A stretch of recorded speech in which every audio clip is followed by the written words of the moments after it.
Welcome back to Lost in Tangent. We try to keep us sanity watching a bunch of movies. Today we're talking about Superman 2025. I liked the movie. I enjoyed most of it. It's a great pilot episode in the DCU series, but I don't think it's a good movie by itself. It requires too much context that the movie doesn't provide. It's like Infinity War Endgame. Without the context of the MCU, those movies wouldn't make sense and wouldn't be held in such high regard. It's the context that allows movies to make you feel certain things. You can't just watch the third act. James Gunn said he didn't want to do the whole origin thing because everybody knows Superman's origin, but his dad is still alive. So clearly his origin is a little different. So you can't not show something while assuming people know what it is, but then change it. Anyway, the idea that this is the first of many is the only thing stopping most people from disregarding it, which is weird because when Justice League did that, people hated it, yelling that they should have made the solo movies first, which they should have. It would have saved them a lot of time and money. But at least they tried to establish context and character motivation. Whereas in this movie, you barely get a glimpse at the characters at the Daily Planet or the Justice Gang. I mean, J.K. Simmons didn't do much in Justice League, but again, he didn't do much in Justice League. He wasn't a pivotal part of the plot and therefore didn't need to be flushed out. It actually felt like the whole plotline was thought up last minute when someone remembered that Superman has a day job, because the whole girlfriend subplot didn't make any sense. I understand that she's attractive and men have needs, but someone as vindictive and motivated as Lex wouldn't have a distraction like that around. He does seem arrogant enough to think that she wouldn't impact his planet anyway, but she shouldn't have been around in the first place for his arrogance to play a part. Anyways, Mr. Terrific was by far the best part of this movie, and I'm so glad that he's getting so much love. I was really surprised that a lot of people online said that I was really surprised that a lot of people online said that this was their first introduction to Mr. Terrific. That would be like if someone said that they didn't know who Harley Quinn was before Suicide Squad. But I am happy that he's getting the attention that he deserves. He even got a self-titled comic book released around the same time as the movie, and the actor did a really good job. All the actors did a fantastic job. I was kind of hesitant when Nicholas Hoult was cast as Lex Luthor. But he did a great job. I like the relationship between Lois and Clark, especially during the interview where Lois showed how good of a reporter she is, not allowing her personal relationships to impact her professional one, while also being a little playful. She was a little conniving at times, but overall well done. And I liked how Clark presented himself, standing by his morals and decisions, defending himself without becoming defensive. I like the Justice Gang. No. We're not called that. Then what does the symbol stand for? JG? I think Elizabeth. What? I think Isabella Merced did a great job in a small role. This is such a weird scene. It just came out of nowhere. And I like Nathan Fillion's Guy Gardner. A lot of people said that he wasn't as arrogant as his comic book counterpart. But like I said in a different video, I don't need my comic book characters to be accurate as long as they remain consistent within their own universe. Also, this is not his movie, so it's understandable that his arrogance is a little dialed down. The one thing I didn't like was his costume. It's a cool costume, but it doesn't feel very Green Lantern, which is ironic considering what I just said 5 seconds ago. But he's a Green Lantern. He should look like a Green Lantern. Like Mr. Terrific looks like Mr. Terrific. I'm goddamn Mr. Terrific.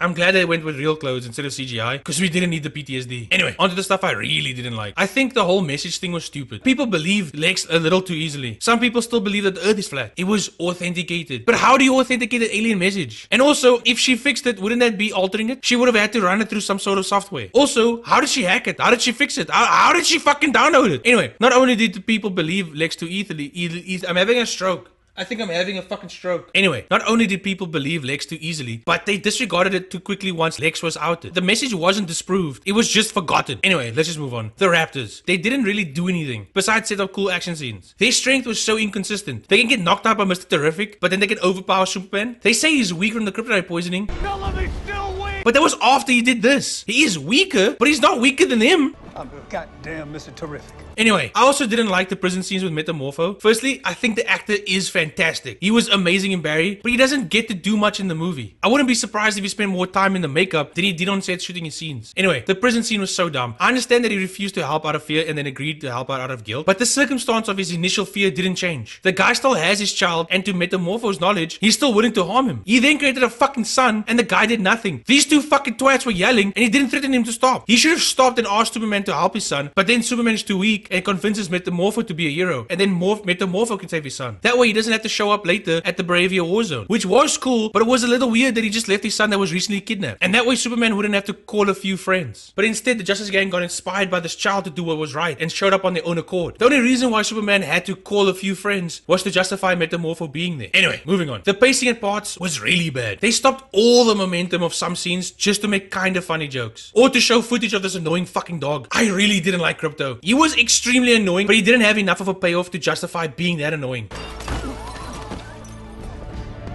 Okay, that was pretty cool. But it isn't enough to justify how annoying he was. I know he's a cute dog, but think about if he was a human character. Most of his scenes were just him doing stupid shit and Superman yelling for him to stop doing stupid shit. He didn't really add anything to the movie. He helped Superman get to the fortress. Superman could have just landed closer and Gary could have gotten him. He took out the cameras. Heat vision! He didn't help him get out the black hole. He didn't help him get out the pocket dimension. All he did was take up time and mess up the pacing of the movie. Most notable being the third act. Superman should have just whistled, then get 1A to hell, then smiled because he could hear Krypto coming, then said, Brain beats prawn. and then the rest of the scene could have played out. But the third act was such a mess. So Lex creates a rift to summon Superman. But the Wolf Baravia would have summoned him anyway. And then you can have Ultraman and, what was the name again? The Executioner, the Machinist? Butthead! How was that easier than just doing the flip? All that did was cost a whole bunch of VFX artists their weekend. That weekend is gone now. They will never get it back. Oh, the Engineer, obviously. Then you can have Ultraman and the Engineer attack Superman while Superman tries to save people. That would have created a more compelling third act, where Superman is unable to defend himself while defending others. Then the Justice Gang can show up and Superman can wreck their shit. That way we don't have this stupid scene. How does crashing allow you to remove nanobots, which are teeny tiny little robots, from your eyes and lungs? And also, why the fuck did you call him Ultraman? What a waste of an awesome character. You can't have an actual Ultraman in the DCU and call him Ultraman now, because that would be stupid. You fucked it. That would be like Mysterio saying that the MCU was in the 616 universe while talking out of his ass, and then later saying that the MCU is in fact in the 616 universe.